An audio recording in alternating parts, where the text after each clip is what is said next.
Would you pray with me? O God, may the words of my mouth and the meditations of all our hearts be acceptable in your sight, our strength and our Redeemer. Amen. Recently, I have heard several news stories about the economic impacts of the COVID-19 pandemic. One of those is that women are leaving the workforce in far greater numbers than their male counterparts, in large part because of gender inequities that persist despite decades, even centuries of progress. Working mothers, for example, especially single mothers, are far more likely to quit their jobs in order to attend to the demands of caring for children and home than are working fathers. Even in mixed gender households where partners espouse egalitarian roles, women often feel a greater burden and responsibility to hold it all together. And many of them are realizing that they simply cannot. Others are on the brink of burnout, trying to keep all the metaphorical plates spinning. Last week, we noted that it can be hard to read the Bible through our 21st century lenses. Miracle healings, for example, like the one we heard about last week, don't jibe with what we know about science and medicine. We have another healing this week, and as this week's text also reminds us, there are many differences between the culture of Jesus' time and our own, including the role of women. All these things might shape how we hear and experience these sacred stories. And I will admit that's true for me in this story of Simon's mother-in-law being healed that we have today. We don't know much about her. She's not even given a name in this story. We read that after Jesus cast out the unclean spirit from the man in the synagogue, that story we heard last week, he and his disciples went to Simon and Andrew's house, where at once, remember Mark has that urgency, at once they told him about Simon's mother-in-law, sick in bed with a fever, which at that time meant a very serious illness. Jesus reached out, took her by the hand, lifted her up, and healed her. And then it says, she immediately got up and started serving them. Even though I know better, I just can't help it. My first thought when I hear this story is always, really? Like not even a comma between the fever left her and she began to serve them? If I were her, I might wish Jesus had just left me a little sick so that I could stay in bed and recover and rest. I can't help but wonder if the reason they told Jesus she was sick in the first place was that so she could get back to taking care of them. And that's what she does once she's healed. I can imagine her there, stripping the sheets off the bed she's just left, walking into the kitchen to start tackling the giant stack of dishes that piled up while she was sick. Now, of course, the text doesn't say that. We don't actually know anything about this woman's life before her illness, how she felt about being healed, or waiting on her son-in-law and his friends. We do know that in the culture in which she lived, most women had very little power or influence. It's likely that she was living with Simon because her own husband had died and she had no sons. Otherwise, she would have been with one of them. With no social standing apart from the men in her life, she was dependent on the generosity of her son-in-law for shelter and food. And in that time, women were responsible for most of the domestic tasks, cooking, cleaning, serving. So it's not a great surprise that once she was healed, she went back to doing what she knew to do. But when we look at this story in the larger context of Mark's gospel, we see how it might connect in with a larger theme that runs through this account of Jesus' life and ministry. Throughout Mark's gospel, Jesus stresses again and again that following him, discipleship, means service. That those who would be leaders must become servants, that the first should be last. To bring that point home, Mark's gospel often portrays the disciples as ones who constantly miss the point. They argue over who will sit at Jesus' right hand. They want to know who will be the greatest in God's kingdom.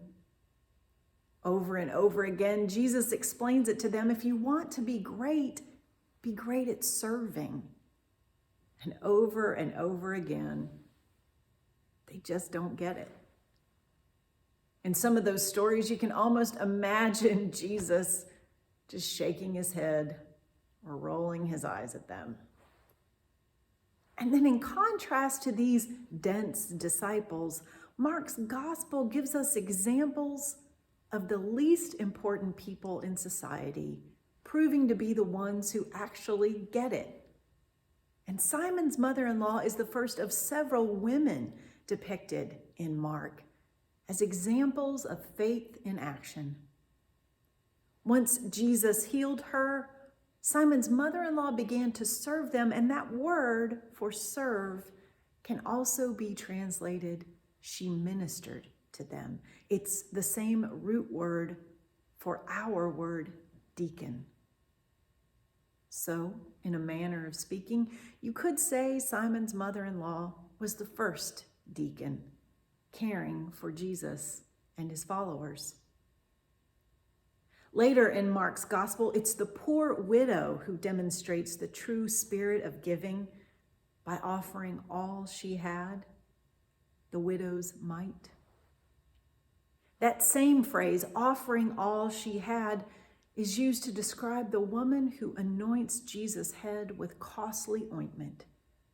Rather than keep the expensive perfumed oil for herself, she did what she could. She gave what she had. After Jesus' death, it's women who come to the tomb to anoint his body once again. And it is women to whom the resurrected Jesus first appears. The disciples, as you might recall, have scattered in fear. When Jesus calls people to follow him, he calls them to leave behind all they have, to give up pursuits of earthly wealth and power, and to serve those around them. Camille reminded us a few weeks ago that the first disciples were simple fishermen who dropped their nets, left their livelihoods to follow Jesus and heal and serve others. Perhaps the least powerful in society were better able to hear his call because they had less to lose. 2,000 years later, our society has changed in many ways. Both men and women have access to wealth, power, and success, although that access is not without barriers. But Jesus' call transcends the roles that we are assigned based on gender, education, income, or any other factor. As followers of Christ, we are all called to be people who model our lives after his example. People called to serve each of us in our own way. Like those women in Mark's gospel, we are called to give what we have, to do what we can. And at the same time, we are not called to pour ourselves out in service until there's nothing left. And that's where the second part of this story becomes so important. People must have heard about Jesus healing that man in the synagogue and then healing Simon's mother-in-law, because it says by sunset, the whole city was gathered around the door. The crowds were pressing in. Everyone wanted something from Jesus. Have you ever felt that way? Like you might just snap if one more person needs something from you, your child, your boss, your spouse. I think Jesus knew. I think he felt the weight of all that need. And he took time to step away. He went to a deserted place and prayed, Mark tells us. I imagine him there just as the sun's coming up, and he hears them coming because it wasn't long before they found him. "Oh, thank God, there you are. Everyone is searching for you," they said. I imagine Jesus, his eyes still closed. One last breath before he says, "Amen." And then he stands up. "Let's go," he says. "Let's go to the next town and share the good news, because that is what I came to do." But in order to do that, Jesus relied on the power of prayer. The power of a quiet moment with God to remember who he was and what he was here to do. And we have that same opportunity.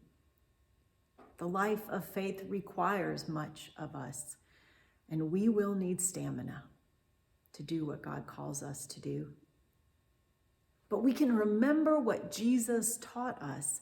Prayer is the source of our strength. As we pour ourselves out in service to others, we must also take time to fill our own cups. We must find time to attend to our own needs so that what we give flows from the abundance of a full cup. We cannot give what we do not have.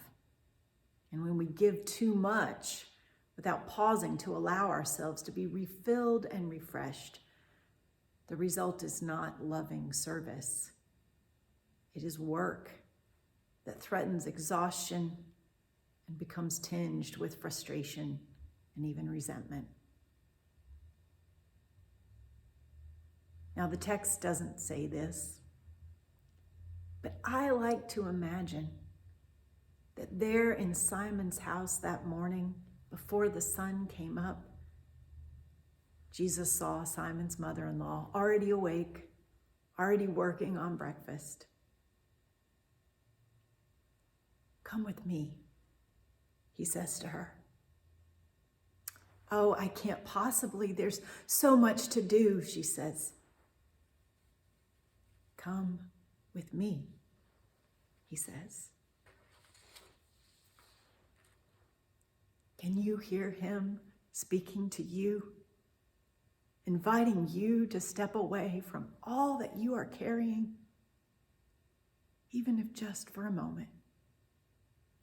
Come with me. Pray with me. I want to close by sharing a poem from Reverend Audette Fulbright Fulson, a Unitarian Universalist pastor. It's called A Prayer for the Morning. Did you rise this morning, broken and hung over with weariness and pain and raged, tattered from waving too long in a brutal wind? Get up, child. Pull your bones upright. Gather your skin and muscle into a patch of sun.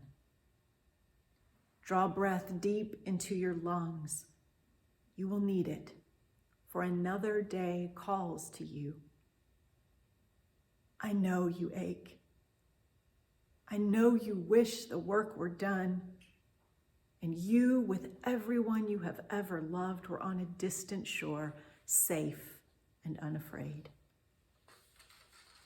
But remember this, tired as you are not alone. Here and here and here also, there are others weeping and rising and gathering their courage. You belong to them and they to you. And together, we will break through and bend the arc of justice all the way down into our lives. Friends, Jesus heals us and restores us to service. But to continue following him, we must also restore ourselves through prayer. May it be so. Amen.